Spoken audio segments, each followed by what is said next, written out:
Le 20 mai 2025, des centaines de militants de l'opposition ivoirienne et d'activistes panafricains se sont rassemblés devant le siège des Nations Unies à New York pour dénoncer l'exclusion de Laurent Gbagbo, Tidjane Thiam, Guillaume Soro et Charles Blé Goudé des élections présidentielles d'octobre 2025 en Côte d'Ivoire.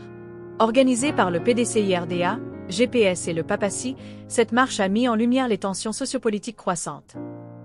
Sadia Sibi, déléguée générale du PDCI-RDA pour New York, New Jersey et Massachusetts, a condamné le harcèlement judiciaire visant ses leaders, radiés de la liste électorale. Il a exigé des élections inclusives, transparentes et démocratiques pour garantir une alternance politique.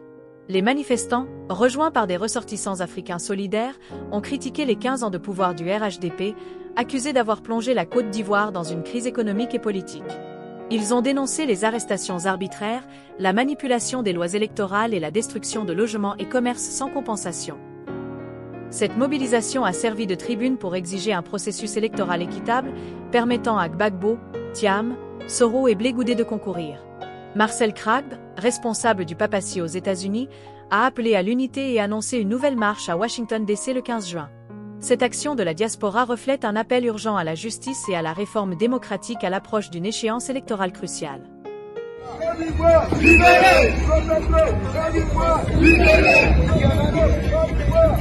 Toute l'Afrique, libérée! Côte d'Ivoire, trop c'est trop! Côte d'Ivoire, libérée! Trop c'est trop! Côte d'Ivoire, libérée! Toute l'Afrique, libérée! Toute l'Afrique, libérée! Trop c'est trop, Côte d'Ivoire, libérée! Scandaient en chœur les militants des principaux partis de l'opposition ivoirienne et les militants panafricanistes de la diaspora américaine. Les militants du PDCI-RDA, de GPS, du PPACI, avec leurs leaders au niveau de la diaspora américaine, ont marché le mardi 20 mai 2025 devant le siège des Nations Unies d'Amérique à New York. Ils ont crié leur ras-le-bol et leur exaspération face à la situation sociopolitique tendue en Côte d'Ivoire à l'approche des élections présidentielles d'octobre 2025. À leur côté, quelques ressortissants de pays africains aussi engagés pour la justice sociale et le respect de la démocratie en Afrique. Sadia Sibi, le délégué général PDCI-RDA de New York, New Jersey et Massachusetts, dont la délégation accueillait cette marche de l'opposition ivoirienne aux États-Unis, a dénoncé le harcèlement judiciaire dont sont victimes les présidents Tidjane Thiam, Laurent Gbagbo, Guillaume Soro, avec pour conséquence leur radiation de la liste électorale. Le premier responsable du PDCI-RDA a appelé à des élections inclusives, transparentes et démocratiques pour donner la chance à une alternance démocratique en Côte d'Ivoire.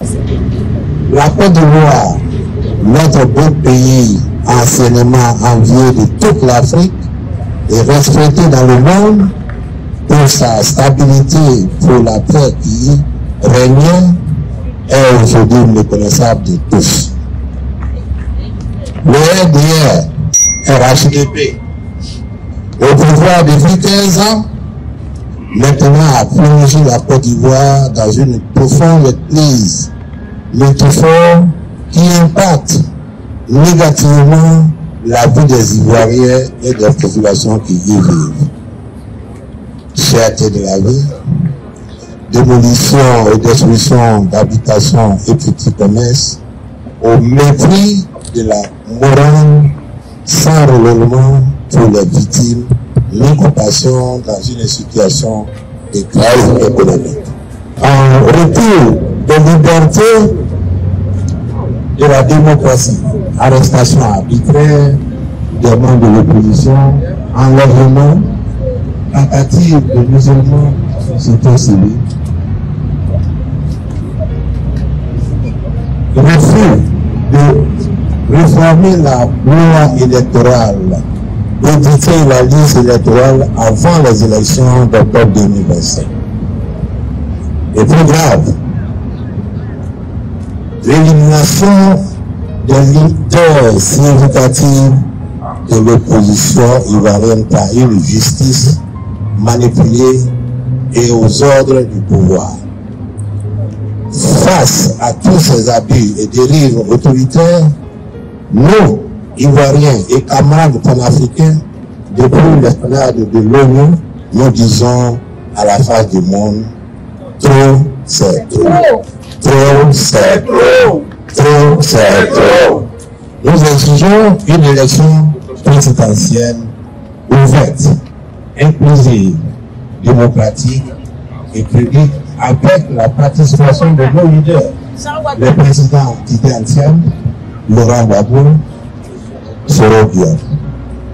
Seule les Ivoiriens et Ivoiriens choisiront en toute souveraineté leur futur président et œuvrer ainsi à une alternative démocratique et pacifique en Côte d'Ivoire.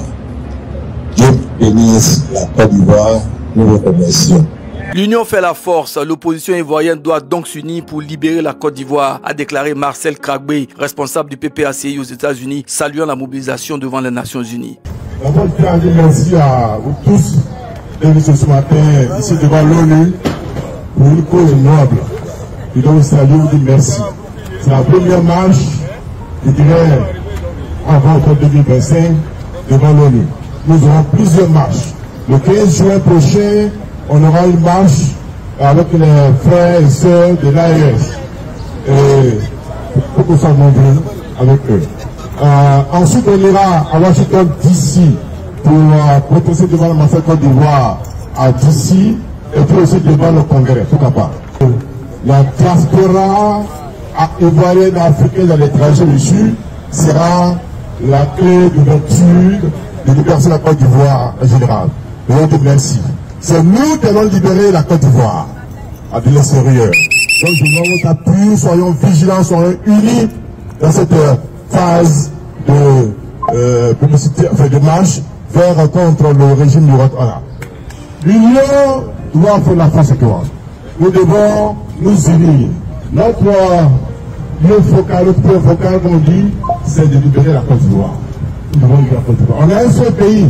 On a deux pays, ça chauffe dans un pays, après il y a pour manger. On a un seul pays, soyons unis. Le salut au GPS encore, le PDCI et le PPACI aussi présent. La diaspora ivoirienne aux États-Unis, sous l'impulsion des responsables des partis politiques de l'opposition, donne ainsi le ton à la mobilisation des Ivoiriens de l'extérieur contre